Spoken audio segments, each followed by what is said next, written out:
تو صحابہ کرام میرے کریم نبی صلی اللہ علیہ وسلم کی بارگاہ سے تربیت اس طرح حاصل کی ہے انہوں نے کہ قرآن نے ان کی صداقت پر، ان کی کردار پر، کریکٹر پر مور لگا دی ہے کہ رحماء بینہم، وہ آپس میں بڑی محبت کرنے والے تھے۔ اچھا ایک بات مجھے بتائیں، اگر میرے بارے میں آپ کو پتا ہو کہ میں ٹھیک آدمی نہیں، جھوٹ بولتا ہوں، ناپ تول کے اندر کمی کرتا ہوں، غیبت، چغلی، دھوکہ دہی یا دیگر کسی گناہ کے اندر ملوث ہوں، کیا خیال ہے؟ آپ اپنے بچوں کو کہیں گے کہ اس طرح کا کریکٹر اپنا جس طرح کا قاری صاحب کا ہے، تم اس طرح بن جاؤ جس طرح یہ ہے؟ نہیں، بلکہ یہ کہنے کے بجائے تم یہ کہو گے کہ اس سے بچ کے رہو، اور جس راستے پہ یہ چل رہا ہے آئندہ اس راستے پہ چلنے کی کوشش بھی مت کرنا، اور نہ اس کی بات کو سننا اور نہ اس کی بات پر عمل کرنا۔ کیوں؟ کیونکہ آپ کی نظر میں اگر ٹھیک آدمی نہیں تو پھر یہ آپ اپنی اولاد کو نصیحت کریں گے، جن کے ساتھ آپ کا تعلق ہوگا، جن کے ساتھ آپ کی محبت ہوگی، ان کو خبردار کریں گے کہ یہ بندہ ٹھیک نہیں ہے، اس کے ساتھ تعلقات نہ بنو، اس کے نقش قدم پر مت چلو۔ یار قرآن کے اندر میرا رب فرما رہا ہے اگر ابو بکر صدیق کے اندر کوئی کمی تھی، اگر فاروق اعظم کے اندر کوئی کمی تھی، اگر حضرت عثمان مولا علی یا دیگر کسی صحابی کے اندر کوئی کمی تھی، تو پھر رب نے قرآن میں یہ فرمانا چاہیے تھا نا کہ ان سے بچ کے رہو، ان کے پیچھے مت چلو، ان کے نقش قدم پر مت چلو، کیونکہ یہ لوگ ٹھیک نہیں ہے۔ بلکہ اللہ نے قرآن میں کہا فَإِنْ آمَنُوا بِمِثْلِ مَا آمَنْتُمْ بِهِ فَقَدْ اهْتَدَوْا، اگر چاہتے ہو کہ ہدایت پا جاؤ تو ایسے ایمان لے کر آؤ جیسے ابو بکر صدیق لے کے آئے، ایسے ایمان لو جیسے عمر لے کے آئے، ایمان ایسا لے کے آؤ جیسا عثمان لے کے آیا ہے، ایمان ایسا ہونا چاہیے جیسا علی لے کے آیا۔ تو ان کے ایمان کو بطور نمونہ کے پیش کر کے اللہ نے یہ بتا دیا کہ ان کے ایمان جیسا کسی کا ایمان بھی کوئی نہیں ہے، ان کے شان جیسی کسی کی شان بھی کوئی نہیں۔ حضور کریم نبی صلی اللہ علیہ وسلم کی ایک حدیث پاک ہے، حضور نے فرمایا میرا صحابی، حدیث کے الفاظ آپ کے سامنے رکھا، حضور نے فرمایا میرا صحابی ایک مٹھی جو اگر اللہ کی راہ میں صدقہ کرے نا، ایک مٹھی جو اللہ کی راہ میں صدقہ کرے نا، اور بعض روایت کے اندر آتا ہے کہ حضور نے فرمایا نصف، اور ایک روایت کے اندر آتا ہے کہ ایک سا، یا ایک روایت کے مطابق کہتا ہے نصف سا۔ میرا صحابی اگر جو اللہ کی راہ میں خرچ کرے اور بعد میں آنے والے جو صحابی نہیں ہیں وہ اود پہاڑ جتنا سونا بھی خرچ کر دے تب بھی میرے وہ صحابی کے خرچ کیے ہوئے جو کے برابر نہیں پہنچ سکتے۔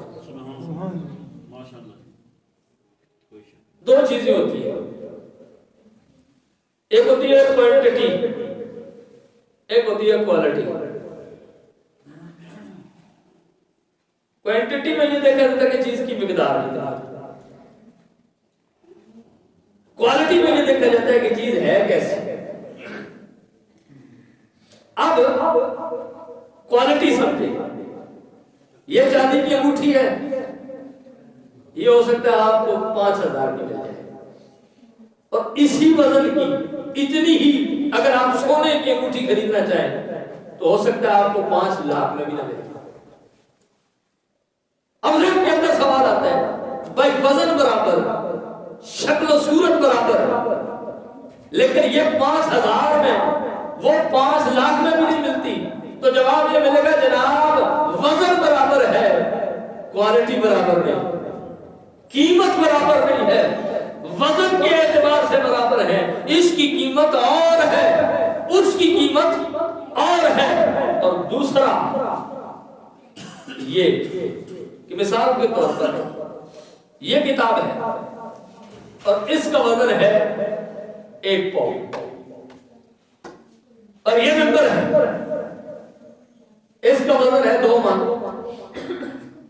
اب یہ کوانٹٹی میں زیادہ ہے، مقدار میں زیادہ ہے۔ اب دیکھیے حضور نے کیا کمال کا ارشاد فرمایا۔ حضور نے فرمایا میرا صحابی 1 مٹھی جو خرچ کرے اور تم خرچ کرو اود پہاڑ جتنا سونا۔